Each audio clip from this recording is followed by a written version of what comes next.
18, 19 e 20. Vai nos dizer assim a palavra: portanto, digo isto e testifico no Senhor, para que não andeis mais como andam os outros gentios, na vaidade dos seus pensamentos, o seu pensamento, entenebrecido no entendimento, separados da vida de Deus, pela ignorância que há neles, pela dureza de seu coração. Tendo se tornado insensíveis, entregaram-se à dissolução, para que com avidez cometerem toda a sorte de impureza. Mas vós não aprendeste assim a Cristo. Bondoso Deus e soberano Pai, nós te invocamos neste momento, diante destas palavras deixadas pelo teu servo Paulo, a fim de trazer instrução à tua igreja, que aqui sobre esta terra ainda está palmilhando e caminhando. Pai Santo, nós pedimos a tua graça, através da palavra viva, que possa ministrar aos nossos corações pelo teu Espírito Santo, de forma que ela venha produzir em nós edificação, fortalecimento, vigor, que venha produzir em nós vida, a fim de que possamos andar diante de ti em retidão e graça. Pai Santo, nós somos gratos porque o Senhor preservou a tua palavra e ela chegou aos nossos dias. Portanto, aqui estamos para inclinar os nossos pensamentos a ti. Em nome de Jesus te rogamos, crendo. Amém. Nós estamos há dias estudando acerca de um avivamento e é necessário que, ao estudarmos sobre avivamento, possamos entender como é que vivem as pessoas que são avivadas, as pessoas que receberam a vida dada por Deus. Como já vos ministramos em outras ocasiões, falamos diversas vezes sobre a diferença entre ser nascido de Deus e nascido segundo a raça humana. Há uma grande diferença em ser nascido de Deus e ser nascido da vontade humana. E nós entendemos que somente os que são nascidos de Deus pertencem a Deus, e só os nascidos de Deus vão morar com Deus. E só os que são nascidos de Deus são, de fato, filhos de Deus, porque são gerados pelo Espírito de Deus para se tornarem cidadãos dos céus. Hoje, nós vamos nos aplicarmos aos nossos corações em aprender algumas regras importantes para aqueles que se tornam cidadãos dos céus. Como cidadão dos céus, como eu devo me comportar, como eu devo agir, como eu devo viver, o que eu devo ou não fazer. É bom lembrá-los que nós estamos lendo no Novo Testamento, carta paulina, escrita por Paulo aos Efésios. Portanto, isto aqui está incluso no pacote chamado graça. Antes que alguns acreditem numa graça que não há nada a ser feito, é importante que se diga que Paulo, o apóstolo da graça, o mesmo que ensinou em diversas outras ocasiões a importância de sermos salvos, aqui nos dá alguns conselhos acerca de como alguém que foi alcançado pela graça deve viver. Portanto, como filhos de Deus que agora somos, não podemos mais se comportar como no passado ou como vivem as demais pessoas na vaidade dos seus pensamentos. Portanto, verso 17, Paulo vai nos dizer: portanto, digo isto e testifico no Senhor, para que não andeis mais como andam os outros gentios. Veja que Paulo aqui, ele dá o conselho e testifica que este conselho tem como aprovação da parte de Cristo, da parte de Deus, da parte do Senhor. Então diz, o que eu estou vos ensinando é um testemunho que tem a aprovação de Deus. E ele vai dizer que há uma diferença entre a vida cristã e a vida segundo o mundo. Quando dizemos o mundo, nós estamos falando do sistema corrompido pelo curso de vida que está vivendo a atual geração. Mundo aqui não tem nada a ver com cosmos. E cosmo é o sistema global, é o universo, essas coisas todas. Nós não estamos falando de mundo criação, mas de mundo sistema corrompido segundo as práticas que estão vivendo. É uma recomendação bíblica e João corrobora com isto e dá uns conselhos também dizendo o seguinte: não ameis o mundo e nem o que no mundo há, porque o amor ao mundo, ela é contrária ao amor de Deus. Portanto, se somos salvos, se somos chamados para sermos filhos de Deus, para representar Deus na terra com o nosso testemunho, com o nosso comportamento, com a nossa maneira de viver, portanto, devemos viver de forma segundo os ensinos de Cristo, da qual Paulo disse ser também imitador. Paulo disse, sede meus imitadores, assim como, da mesma maneira, do mesmo modo que eu, Paulo, imito a Cristo. Portanto, as palavras de Paulo acabam sendo também atualizada por Cristo na nossa maneira de viver. E nesse conselho que Paulo vai dar, ele diz que há uma diferença entre os que são salvos e os que não são salvos. Uma diferença entre a vida lá fora e a vida para os que de fato são avivados, convertidos, nascidos de novo, que experimentaram a transformação da sua vida pela palavra de Deus. Então há uma diferença. E Paulo disse, eu não quero mais que vocês vivam segundo os ímpios, ou segundo as pessoas de fora, porque outrora vocês faziam isto, outrora a gente vivia segundo o curso deste mundo, e vivíamos cegos, sem saber o que estávamos de fato praticando. Mas agora, sendo de Cristo, devemos vivermos para Cristo.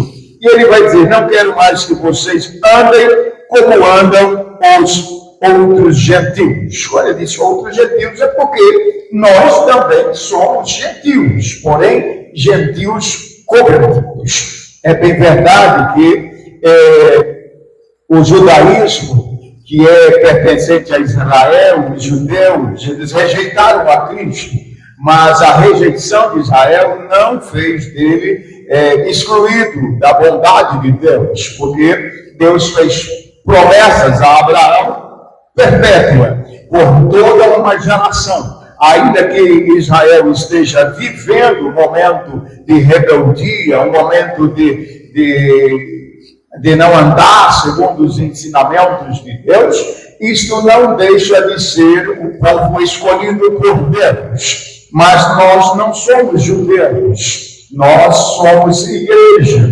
Igreja é formada de pessoas que saem do meio dos gentios, que saem do meio do judaísmo e que se convertem ao cristianismo, que aceita Jesus Cristo como Messias, como Salvador, como libertador e transformador de nossas vidas. Portanto, todos aqueles que creem, foi dado o direito de serem chamados filhos de Deus. É isso que João escreve, capítulo 1, verso 12. A todos quanto creram, deu-lhe o direito de serem chamados filhos de Deus.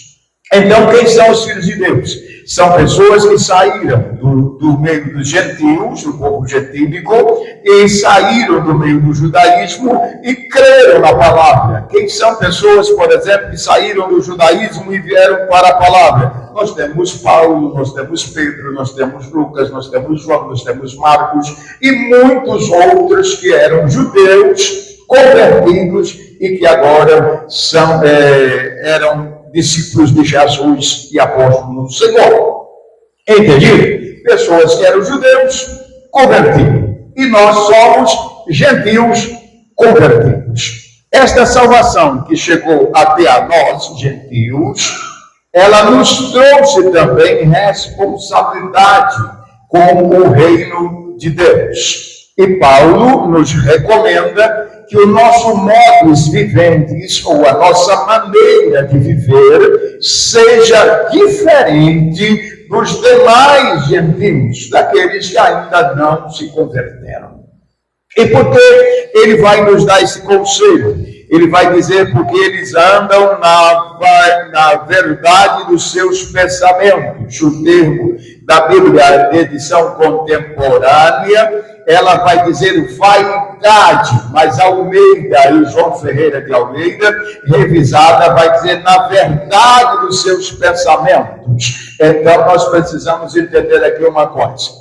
Eles vivem segundo a vaidade, segundo a edição contemporânea. Mas a edição Almeida e João Ferreira vai dizer que eles vivem na verdade de suas mentes. Então a gente precisa entender uma coisa aqui. A verdade das mentes deles não é necessariamente a verdade da mente de Deus. Porque para eles acreditam estar fazendo o que é certo.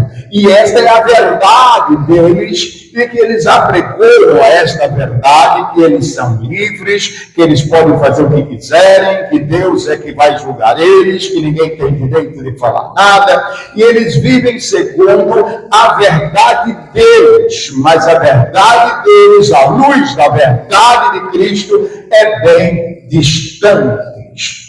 Então, quando Paulo vai dizer isso, ele diz que os gentios vivem segundo as suas próprias verdades, ou nas suas vaidades.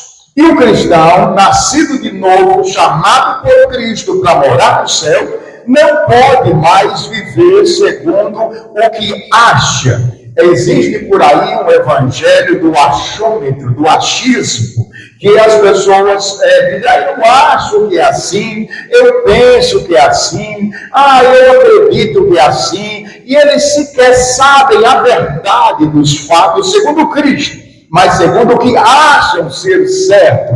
E essas verdades estão equivocadas quando se coloca a luz da verdade da palavra de Deus. Então o cristão agora não vive mais pelo que acha. Ele não vive mais pelo que ele pensa, mas por aquilo que Deus diz acerca de determinados assuntos. Entenda, há o achismo por aí sendo apregoado no meio dos arraiais gospel, dos arraiais até dos evangélicos, de pessoas que deixaram a Bíblia de lado, deixaram a Escritura à parte e estão vivendo o que acham acerca da salvação. E eles criam conceitos disso e vivem como se aquilo que eles estão vivendo fosse de fato verdade. Porém, vivem no engano dos seus pensamentos.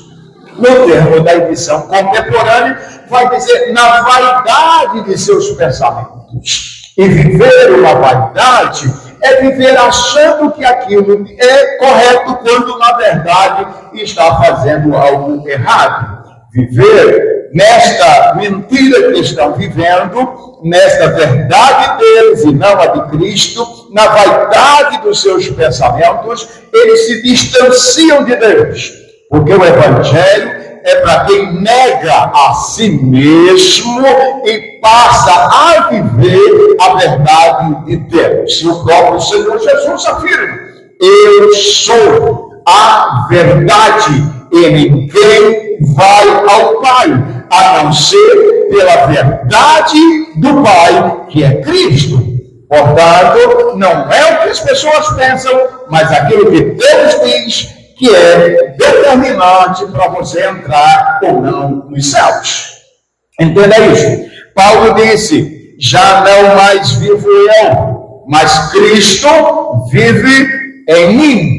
Um cristão de fato convertido, um cristão avivado, um cristão espiritual, um cristão nascido de novo, é um cristão que abre mão das suas verdades para viver a verdade de Deus. Então, não é mais o que ele pensa, mas aquilo que Deus diz. É por isso que nós temos a convicção, muitas das vezes, de que aquilo que acreditamos em Deus é a mais pura verdade. Porque a nossa verdade não está baseada em achismo, em o que pensamos sobre o assunto, mas sobre aquilo que cremos e acreditamos ser, de fato, a verdade de Cristo Jesus. Amém? Deste modo de ver, Paulo está dizendo que nós, como espirituais, não podemos viver igual eles vivem. É errado o cristão viver por achismo, por pensamento e tendo as suas próprias verdades.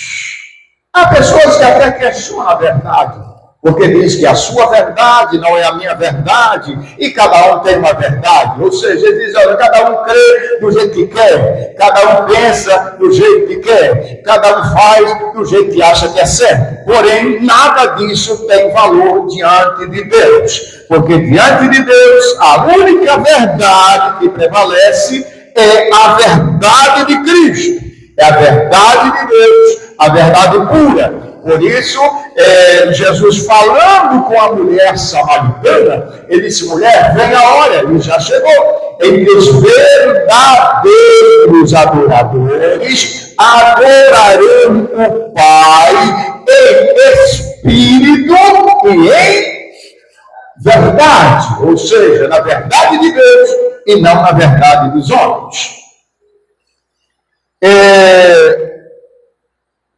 Paulo vai colaborar bastante com esse conselho, de modo que ele vai dizer o seguinte: eles então, na vaidade dos seus pensamentos e segundo as suas próprias verdades, eles andam de forma entenebrecida, segundo o termo da edição contemporânea. Entenebrecido é viver debaixo de trevas, é viver em escuridão, é viver de forma que não estão conseguindo ver a verdade. Eles vivem de forma que não conseguem contemplar o que é certo e o que é errado. Ele vai dizer que esse pessoal entenebrecido no entendimento, cujas trevas cegam o entendimento deles, não conseguem compreender a verdade que cremos. E o próprio apóstolo Paulo vai dizer o seguinte: o Deus deste século, e Deus com D minúsculo, ele cegou o entendimento das pessoas para que elas não vejam e para que elas não creiam na verdade. Então, existe uma força atuante, maléfica, maligna. O Deus desse século seria o Deus dos gentios, o Deus do mundo. Seria, traduzindo, o próprio maligno, adversário nosso da igreja. E é importante que se diga que o diabo não é adversário de Deus, ele é adversário da igreja. Deus não tem adversário, porque ninguém é páreo o suficiente para se comparar de igualdade para lutar com ele, porque Deus é soberano, é único, e não há ninguém que possa sequer afrontar o Deus vivo e continuar vivo. Operando Deus, ninguém impedirá. Então Deus não tem ninguém que seja páreo ao ponto de ser comparado com o adversário. Deus não tem adversário. Existem pessoas que são contra ele, falam mal dele, blasfemam o nome dele, mas é uma questão de tempo, pois todos serão julgados por Deus e receberão a justa retribuição do que fizerem por meio das suas ações. Amém? Desta forma, Paulo diz que há uma força atuante que cega o entendimento, de maneira que eles vivem de forma obscura, vivem nas trevas, e por viver nas trevas, eles não conseguem enxergar aquilo que estão fazendo de errado. Comprando a sua própria verdade, vivem segundo os seus próprios pensamentos e por isto cegos, não conseguem ver o que os de fato são transformados, avivados e nascidos de novo veem. Há uma diferença muito grande, porque quem nasceu de novo começa a ver claramente as coisas. E Paulo vai dizer que o homem natural, aí ele está dizendo de gentios, ele não compreende as coisas espirituais, porque ele não consegue discernir as coisas do Espírito, já que ele não nasceu de novo, ele não experimentou a conversão, a transformação, ele ainda não experimentou a regeneração, então ele não entende das coisas espirituais. Já os espirituais, que são nascidos de novo, regenerados por Deus, gerados da segunda vez, então esses compreendem tanto as espirituais quanto as naturais, ou quanto as coisas de Deus. Então não é porque a pessoa lê muito Bíblia que ele é uma pessoa espiritual. Não é porque ele ouviu muito, estudou bastante, sabe muita coisa, teoria, boa de teoria, que ele entende as coisas espirituais. Nicodemos era mestre de Israel, doutor, sabia tudo acerca de todas as escrituras que tinha até então. Ele conhecia os ensinamentos da Torá, ele conhecia todo o Pentateuco, ele conhecia tudo. E ele foi ter com Jesus à noite para questioná-lo acerca de vida eterna. E Jesus então disse: Nicodemos, eu te admiro porque tu és mestre, tu és doutor aqui em Israel, e você ainda não sabe essas coisas.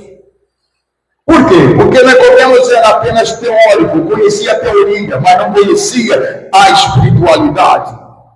Ele conhecia de tudo, das leis, dos mandamentos, das regras, mas não conhecia a vida espiritual em Cristo.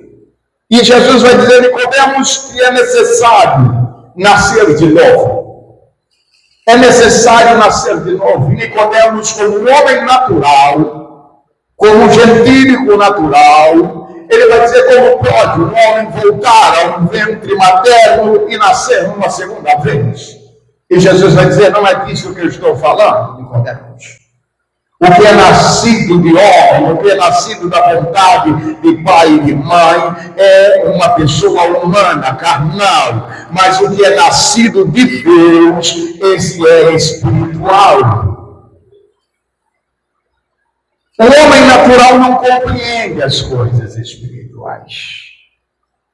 Em meio à multiplicação do conhecimento, em meio a tantas redes sociais, em se prolifera tantos os ensinamentos heréticos, as pessoas vão surgir questionando as coisas sem compreenderem na sua essência. Por exemplo, nos últimos dias tem surgido muita gente criticando e dizendo: eu não sei porque os crentes amam Israel, se Jesus mesmo eles não aceitaram, se o próprio judeus mataram o Cristo, se não aceitaram a Jesus. Eu não sei porque os crentes no Brasil. É justamente porque não são espirituais. Porque os espirituais compreendem que o plano de Deus para com Israel não começou com Jesus. Começou com Abraão lá atrás, quando Deus escolheu um povo para ser sacerdócio, para ser santo. E se tem uma coisa que nós cremos é no Deus de Israel. Nós não cremos no Deus da Etiópia, nós não cremos no Deus de Moçambique, nós não cremos no Deus da França, nós não cremos no Deus da Europa inteira, mas nós cremos no Deus de Israel. Como nós cremos no Deus de Israel, nós amamos Israel. Não quer dizer que nós concordamos que eles façam coisas erradas, mas nós os amamos como israelita e como povo escolhido por Deus.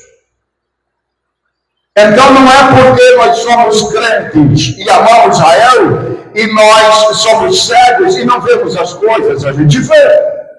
Porém, é importante entender que o nosso amor por Israel é porque é mandamento bíblico do Deus de Israel, que diz para nós amar Israel. E disse, olha, paz terão aqueles que te amam. Eu abençoarei os que te abençoarem, mas também vou amaldiçoar todo aquele que te amaldiçoar. Tem promessa de Deus a Abraão, então tem promessa para Israel, que é descendente de Abraão, e por ser descendente de Abraão, é que nós amamos Israel. E as pessoas querem nos criticar, confrontar o nosso amor para com Israel. O nosso amor para com o Deus de Israel é o amor do Deus único, verdadeiro, o único Deus capaz de fazer todas as coisas, porque o Deus que cremos é o Deus bíblico, o Deus de Israel, que é Pai de nosso Senhor Jesus Cristo, mas que também fez promessas e planos para Abraão.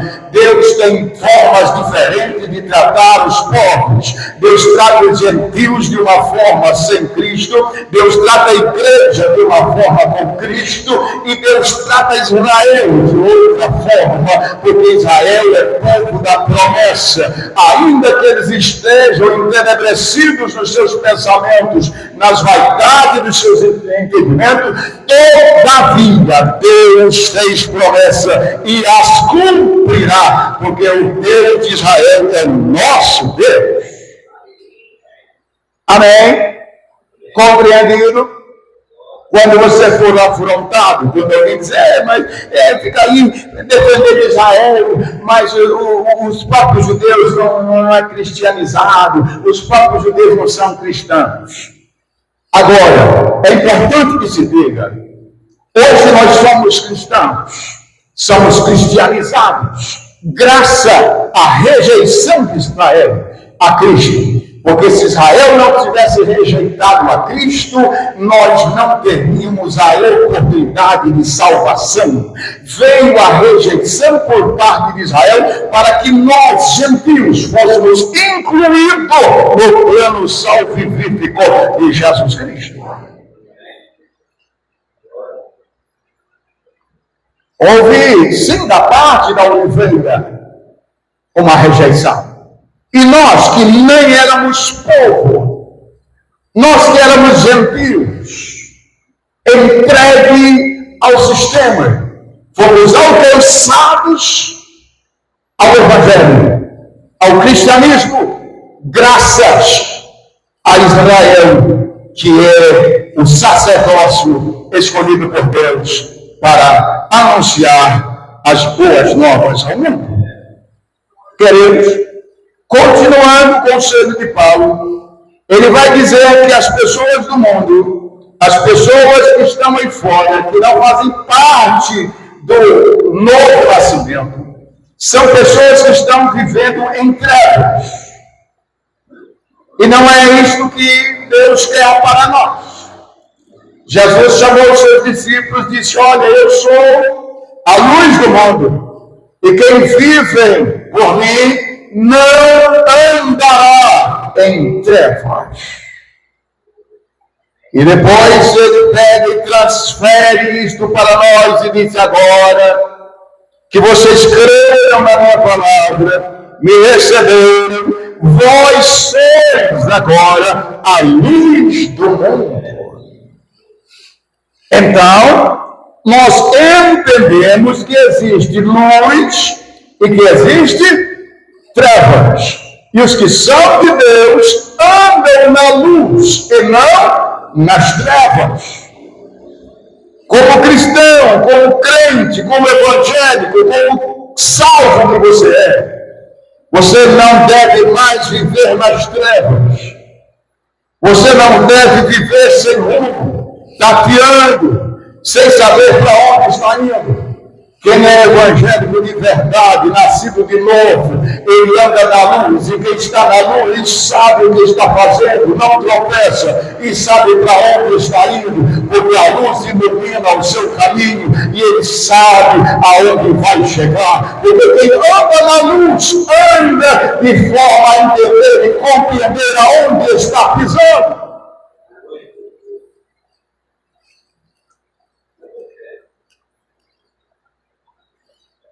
E esta é a diferença da luz e das trevas. Que vivendo nas trevas, eles não têm conhecimento dos seus erros. E vivendo na luz, onde tudo se torna transparente. Vivendo na luz, tudo se torna claro. E tudo se observa. E tudo se vê. Diante de Jesus não há ninguém perfeito, pois todos somos pecadores. Mas, andando na luz, nós sabemos para onde estamos indo. Terceiro, é que Paulo diz, entenecido no entendimento, separados da vida de Deus.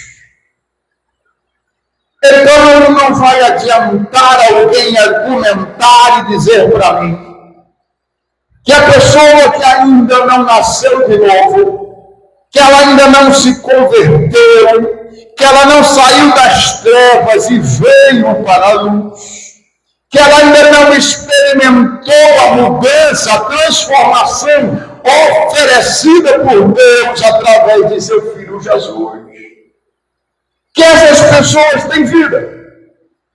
Eles não têm. Eles vivem em morte, pois ainda não foram ressuscitados com Cristo. Pois Paulo escreve e vai dizer de sorte que somos sepultados com Cristo através da figura do batismo e somos ressuscitados através da figura da sua ressurreição para a nova vida. Portanto, todos quantos estão em Cristo, nova criatura são, e são nova vida oferecida por Deus. Para quem ainda não se entregou ao plano de Deus, para quem ainda não aceitou a proposta de Deus, para quem ainda não abraçou a Jesus Cristo, para quem ainda está vivendo em meio às trevas, não há vida. Paulo está dizendo que eles vivem separados da vida que há em Deus. Eles não experimentam a alegria, o gozo, o prazer que é de frequentar uma reunião de salvos e poder cantar livremente, se alegrar e sentir a presença e a glória de Deus numa casa de oração. Eles não têm prazer de frequentar uma reunião onde os filhos de Deus estão reunidos. Por viverem sem vida, eles não têm prazer de cultuar. Ele não tem prazer de ouvir a palavra, não tem prazer de louvar, não tem prazer de ler a palavra de Deus. Eles não têm prazer de falar sequer com Deus. Sabe por quê? Porque Deus não há vida. E uma das coisas que fez com que Jesus viesse a este mundo, não é porque não havia religião. Religião havia bastante. Havia fariseus, saduceus, herodianos, essênios e um monte de outras religiões. Mas quando Deus envia Jesus é porque havia religião, mas não havia vida. Então entenda, não é porque você frequenta uma religião que você tem vida. Não é porque você faz parte de uma religião que você é um salvo. Não é porque você tem um nome escrito no rol de membro. Não é porque você dizima, não é porque você oferta, não é porque você contribui, não é porque você investe nas coisas de Deus que você é um salvo. Você é um salvo por crer em Jesus Cristo como o único salvador da sua alma. Você é um salvo por aceitar a proposta de Deus. E a proposta de Deus é esta: que quem quiser vir após, negue-se a si mesmo, negue o seu achismo, negue a sua verdade, negue os seus pensamentos vaidosos e comece a seguir o pensamento de Deus, a vontade de Deus. E a vontade de Deus é esta: que creiam em Jesus Cristo, a quem Ele enviou para a salvação de todo aquele que nele crê. E quem crê nele, como diz as Escrituras, tem a vida eterna. Fora disto, não tem salvação. Fora disto, não tem vida com Deus. As pessoas não têm prazer nas coisas espirituais. Elas não sentem prazer em cantar. Elas não sentem prazer em ler a palavra. Eles não sentem prazer em ouvir a palavra. Eles não sentem prazer em se reunir em um local de culto para adorar a Deus. Porque não há vida neles. E eles não compreendem o nosso comportamento de cristãos. E alguns até questionam: fulano agora é crente, não sai da igreja. Agora é crente, só fica na igreja. O tempo todo agora o negócio dele é só igreja, é só igreja. Ele está lá, agora tudo é igreja para ele. Eles não entendem que fora de Jesus não tem vida. Jesus começou a ministrar um sermão e havia uma multidão à sua volta. E junto com eles os seus discípulos, e ele começou a dizer coisas espirituais, começou a dizer da necessidade que tem de uma pessoa espiritual se alimentar de Cristo, e começou a dizer da necessidade de se alimentar espiritualmente. E ele começou a dizer essas coisas: olha, o meu corpo na verdade é comida, o meu sangue é bebida, quem se alimenta de mim viverá por mim, para mim. E as pessoas começaram a dar as costas, irem embora. E elas começaram a abandoná-lo, até que sobrou alguns discípulos. E Jesus vira para eles e pergunta: e vós, não queres ir também? E aí que Pedro vai dizer: Senhor, para quem iremos nós, se só tu tens palavra de vida eterna? Só em Jesus há alimento para a sua alma. Só em Jesus tem palavra que conforta o seu coração. Só em Jesus tem alimento para a sede do interior do homem. Todas as pessoas sem Deus têm dentro de si um enorme vazio que ela busca preencher de todas as formas, na diversão, no bar, na boate, nos prazeres que a vida oferece, mas nada disso satisfaz o seu coração. Ela vai para shows, ela frequenta lugares, ela pratica esporte, ela faz um monte de coisa, buscando saciar a sua alma, a sua fome, mas acorda no outro dia, vazio no seu interior, sentindo uma necessidade de mudança, que ele só vai encontrar quando se entregar de corpo e alma a Jesus Cristo, se render a proposta de Deus e dizer: Deus, enche por completo a minha alma, ao vazio que só Deus pode preencher. Aleluia! Eu já fui assim. Eu já tentei de muitas formas preencher o anseio da minha alma. mas nenhuma delas foi capaz de satisfazer o prazer que é de cultuar, o prazer de se alimentar de Cristo, o prazer que é viver por Cristo, o prazer de andar na presença de Cristo, na direção de Cristo. Nada preenche.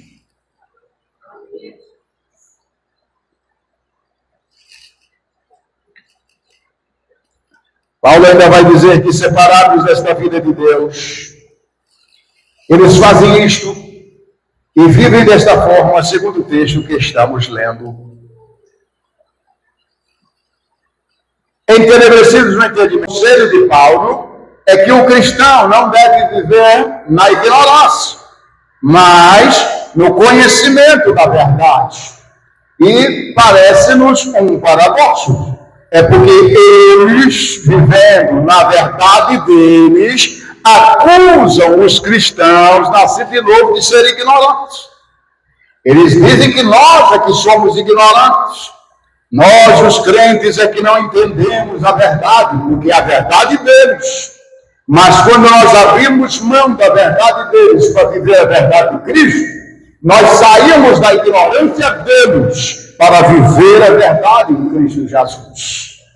Desta forma, Paulo vai dizer que quem é nascido de novo não vive na ignorância, de forma que o próprio apóstolo Paulo vai dizer aos Tessalonicenses: não quero, pois, irmãos, que sejais ignorantes acerca dos que dormem.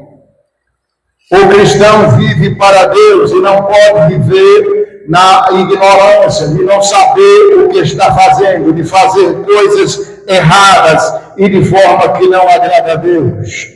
Então ele vai dizer: entenebrecidos no entendimento, separados da vida de Deus pela ignorância que há neles.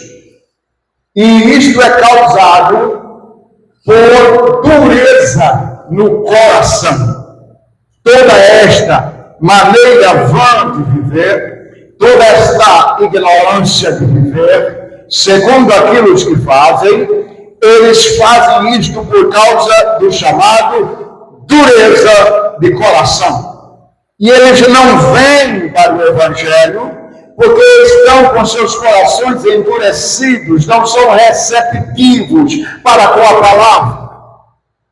Às vezes você evangeliza, você investe em evangelização, passa ruas por ruas do bairro, convidando as pessoas para vir para um culto, para vir para a igreja, para ouvirem a palavra de Deus, e elas não vêm. E por que não vêm? Não vêm por causa da dureza de seus corações. São corações endurecidos, petrificados, que não aceitam a palavra. Eles não abraçam a proposta de Deus. E já desde o tempo de Cristo, já existiam pessoas assim. Jesus mesmo disse: vós não quereis vir a mim, por causa da dureza do vosso coração. Agora venham e recebam, porque o que eu tenho a oferecer é algo que salta para a vida eterna. E as pessoas não querem. Você pergunta se elas querem mudar de vida. Elas continuam tropeçando, fazendo coisas erradas, vivendo na ignorância, mas não aceitam a transformação ofertada por Cristo. É quando Jesus chega, ele olha para Jerusalém do alto do monte e vê Jerusalém no outro monte, do outro lado. E Jesus chora por Jerusalém e diz: ó Jerusalém, quem dera eu pudesse ajuntar-vos como a galinha junta os pintainhos. E Jesus chora por Jerusalém. E diz: se tu soubesses, ó Jerusalém, que a felicidade é que pertence. Se as pessoas soubessem o quanto elas podem ter uma vida transformada, uma vida diferente, uma vida feliz, uma vida mudada pela palavra. Às vezes você encontra pessoas na rua e vocês veem elas vivendo um sofrimento, uma vida dura que a gente não consegue se imaginar sequer vivendo uma parte do que eles estão vivendo. E a gente gostaria tanto que, se ele entendesse a proposta de Deus, ele seria transformado, a vida seria mudada, teria alegria de viver, vontade de viver, não precisariam mais se embriagarem na bebida, não precisariam mais se enfiarem no meio do crack, da droga, da cocaína, para serem felizes. Ah, se eles entendessem que a salvação, a transformação da pessoa vai por aceitar a proposta de Deus.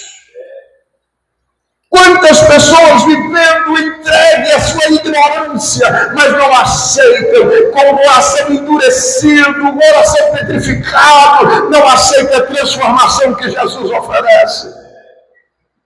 Só o Evangelho pode transformar a vida de um homem.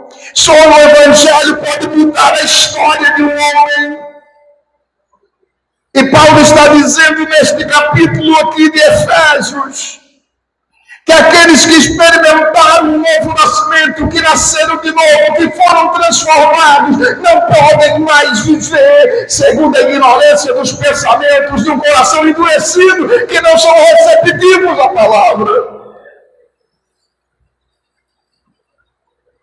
E a gente tem que tomar cuidado, porque se não vigiarmos, também fechamos o nosso coração para a palavra. E o conselho bíblico é que nós não façamos como foi feito em Meribá, onde os israelitas endureceram o coração e foram blasfemar e reclamar de Deus para Moisés.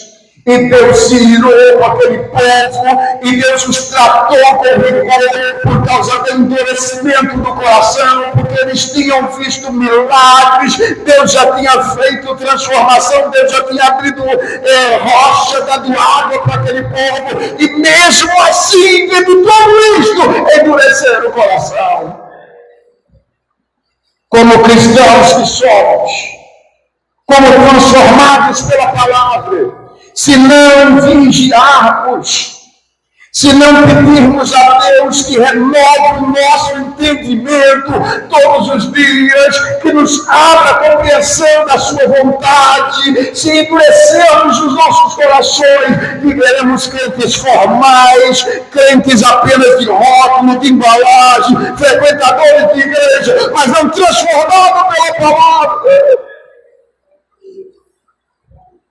E Paulo mesmo escreve aos crentes de Roma e vai dizer: eu rogo-vos, irmãos, por compaixão, pelo amor de Deus, transformeis o vosso pensamento pela renovação que há em Cristo Jesus. Se nós não vigiarmos, se nós não cuidarmos, o coração vai petrificando, dia a dia endurecendo. Hoje congrega, amanhã já não quer congregar mais. E vai passando o tempo, e aí ele deixa de cegar no meio, no outro ele já não quer cegar mais. Ele vai se afastando, vai se endurecendo, e vai colocando o coração cada vez mais endurecido. E se tem uma coisa que Deus não rejeita, é um coração amolecedor. Deus não despreza um coração contrito, um espírito quebrantado. Deus não despreza, mas corações endurecidos começam a se afastar de Deus, rejeitar a palavra de Deus, rejeitar o alimento oferecido por Deus, e tudo por ignorância causada pela dureza do coração. Se você é um cristão e já não sente mais alegria da palavra, se você é um cristão, mas não sente mais alegria nas coisas do Evangelho, do reino de Deus, o seu coração precisa ser arado, o seu coração precisa de chuva do Espírito Santo, para amolecer os cordões do seu coração, para amolecer a terra, ao ponto de que a palavra, ao cair no seu coração, ela penetre as profundezas do seu ser. Para finalizar, Paulo vai dizer que eles se tornaram insensíveis, insensatos, não têm sentimento para as coisas boas, não percebem o quanto estão errados, eles não têm o senso para parar e pensar e dizer: eu preciso mudar de vida, eu preciso entregar a Deus, eu preciso consertar o meu altar, eu preciso abraçar com Deus, porque se eu quero passar uma eternidade com Ele, eu preciso já nesta vida consertar as coisas. Nascidos de novo não podem viver insensíveis às coisas espirituais, não podem viver se entregando à lascívia. É o que Paulo está dizendo. Eles se tornaram insensíveis, se entregaram à lascívia para viver toda sorte de pecado. Eles são capazes de passar noites adentro, festejando uma festa carnal, como se fosse liberal, como se Deus não fosse julgar ninguém, como se a afronta que fazem a Deus, como se a blasfêmia que fazem através das suas canções não fosse ser um dia julgado. Mas saiba que todos nós haveremos de comparecer perante Deus e todos serão julgados por tudo aquilo que fez por meio do seu corpo, por meio da sua alma e por meio do seu espírito. Para finalizar, Paulo vai dizer: mas vós não aprendeste assim de Cristo. Porque quem é discípulo de Cristo aprende com Ele. Quem é discípulo de Cristo faz o que viu o mestre fazer. Quem é discípulo de Cristo acata os ensinamentos de Cristo. Quem é discípulo de Cristo é amigo dele. E Jesus disse: eu já não vos chamo de servos, mas eu vos chamo de amigos. Sabe por quê? Porque vós sereis meus amigos, se fizerdes o que eu vos mando. Discípulo de Cristo faz o que ele manda e não o que quer. Discípulo de Cristo obedece a ele e não às suas próprias vontades. Discípulo de Cristo segue os ensinamentos do Pai, porque Jesus pregou a vontade do Pai. Seja um cristão espiritual, seja um cristão transformado, seja um cristão limpo pela palavra, tenha sede de Deus, tenha vontade de Deus, queira mais de Deus para a sua vida. Seja um cristão espiritual, porque somente os espirituais vão morar nos céus. Pois carne e sangue não herdarão os céus, mas os espirituais, os céus foram feitos para eles, para a glória de Deus e para a louvor de sua glória. Que Deus os abençoe em Cristo Jesus.